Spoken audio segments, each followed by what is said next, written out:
Sunday ngayon, March 1.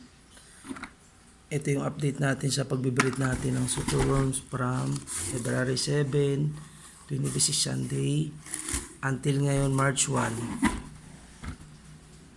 50 pieces itong bilog, 50 pieces din ito. Ito second batch, ito yung mga ganitong lagayan, first batch.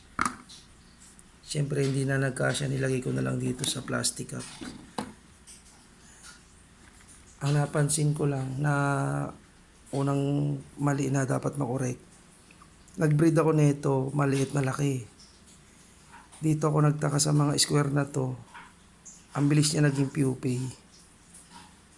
So dapat pala kailangan nasa matured stage siya ng laki niya. Tulad nito. Ito second batch ito eh. Second batch, ito ang first batch. Kasi dapat ganito, adult size, para mabilis mag-pupae, mabilis din siya mag-evolve as darkling beetle. Pero mangingitim pa yan. Siguro mga 3 days. 3 days. Kasi ito nangingitim yun. Ayan, kung papansin nyo yung, ayan, yan, nagda-dark brown na siya hanggang maging itim yan.